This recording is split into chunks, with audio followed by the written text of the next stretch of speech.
lo digo sinceramente, la gente que partía de Asturias, a la hora en la que yo iba en el mismo tren, estaba eufórica. Yo sentía que el AVE, la apertura de la variante, en realidad ha supuesto una dosis de autoestima a esta tierra de lo que yo me siento muy orgulloso, porque es algo que reclamo siempre. Es decir, frente al miedo, la esperanza y la ilusión, ¿no? Y ayer yo lo palpé. En Asturias tenemos, yo se lo decía además al propio rey el otro día en el viaje, digo yo, en Asturias tenemos la mejor de las identidades, porque los asturianos nos sentimos profundamente orgullosos de ser asturianos, pero no tenemos ninguna duda que nos sentimos profundamente también españoles. Una de las quejas que habitualmente los empresarios nos decían es que en ocasiones les costaba encontrar un interlocutor en la administración. Y es verdad, porque la administración es un ente en ocasiones expansivo, con muchas ramificaciones, y lo que decidimos además en una queja que planteaba FADE, y que yo creo y creí que tenía razón, era la necesidad de combinar formación y acceso al empleo. Por eso, cuando tuve que configurar, y eso fue una decisión estrictamente mía, el nuevo Gobierno de Asturias, lo que decidí fue unificar en torno a la Consejería de Ciencia todo lo que tiene que ver con empresas, todo lo que tiene que ver con formación, tanto formación profesional como universitaria y empleo. Y además hemos creado, y en esto tengo que decir las cosas, como yo siempre digo, la tierra para quien la trabaja. Hay que reconocer que la paternidad de la idea no fue mía, pero me gustó. Fue de un líder fugaz que hubo en la derecha política asturiana, que fue el anterior candidato del Partido Popular, que propuso crear una especie de Mr. Pyme, que yo amplié a una dirección general que lleva materia de empresas, pyme y emprendedores. Así que fíjese si le damos importancia que hay una consejería por primera vez en la historia de Asturias que lleva claramente el nombre de empresas. Pues yo creo que en este sentido el no tener miedo, el ser audaces, siempre es fundamental. No puedes ir a ninguna actividad de la vida, no solo a empresa, en cualquiera, no puedes ir con miedo. Tienes que ir asumiendo los retos, siendo consciente de que puedes tener dificultades, pero desde luego lo que quiero garantizar es que por parte del Gobierno de Asturias siempre estaremos facilitando los mecanismos necesarios para que esas empresas se consoliden y crezcan.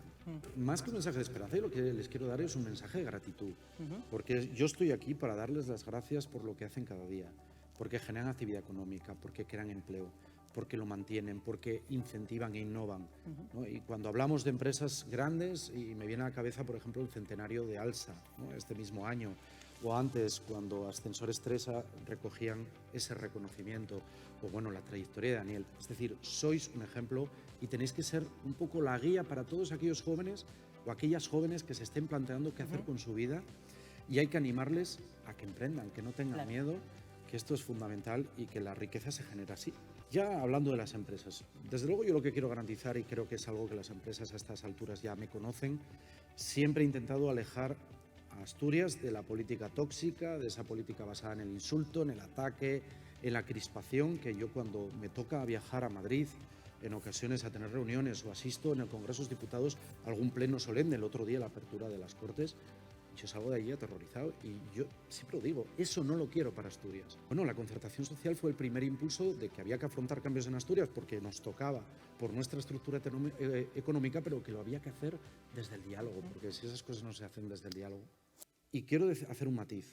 Quiero agradecer a la FADE que en un momento muy difícil en el que se cambió el proyecto de la variante Pajares para que fuera solo de pasajeros y no pudieran circular las mercancías por la variante, la FADE fue una organización valiente y junto con el gobierno de mi predecesor Javier Fernández y mi propio gobierno defendíamos y defendimos y lo conseguimos finalmente que fuera para tráfico mixto, que pudiéramos pasar los pasajeros evidentemente, pero también los tráficos de mercancías, porque entre otras razones, lo decía también la presidenta de FADE, bueno, pues tenemos una capacidad logística de crecer de nuestros puertos que se convierta en los puertos naturales de salida de la meseta, ¿no?